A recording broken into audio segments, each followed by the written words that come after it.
Shalom.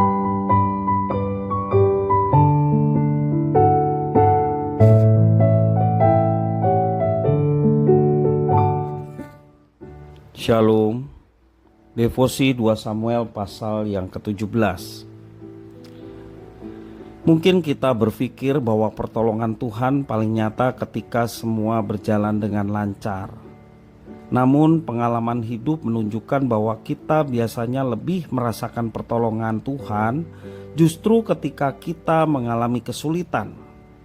Pada saat yang demikian kita begitu bergantung pada pertolongan Tuhan, dan karenanya lebih dapat melihat dan menghargai ketika pertolongan itu diberikan kepada kita.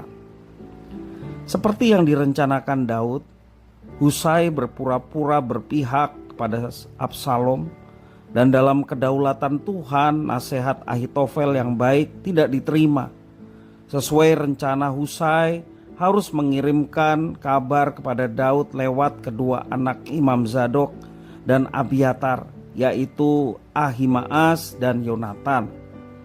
Kita perhatikan di dalam ayat yang ke-27 sampai 29, demikian dikatakan, ketika Daud tiba di Mahanaim, maka Sobi bin Nahas dari Raba kota Bani Amon, dan Makir bin Amiel, dan Lodebar dan Barzilai orang Gilead, dan Regolim membawa ke tempat tidur pasu periuk belanga, juga gandum jelai, tepung, bertih gandum, kacang babi, kacang merah besar, kacang merah kecil, madu dadih, kambing domba, dan keju lembu bagi Daud dan bagi rakyat yang bersama-sama dengan dia untuk dimakan.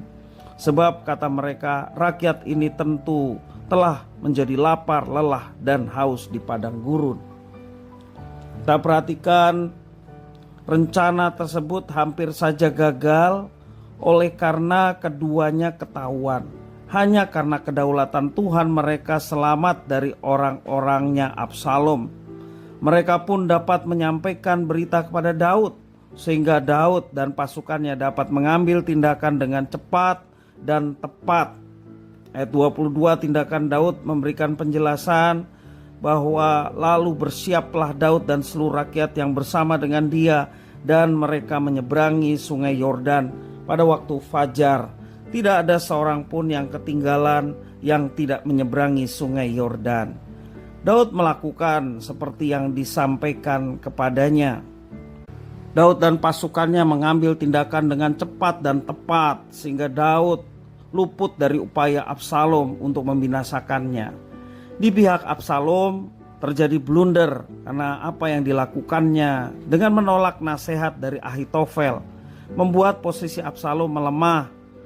Ditinggal Ahitofel yang bunuh diri karena merasa gagal. Demikian juga Absalom tidak lagi mendapatkan nasihat yang kualitasnya seolah-olah dari Tuhan sendiri. Kekalahan Absalom hanya tinggal menunggu waktu. Pertolongan Tuhan ternyata tidak hanya sampai di sini.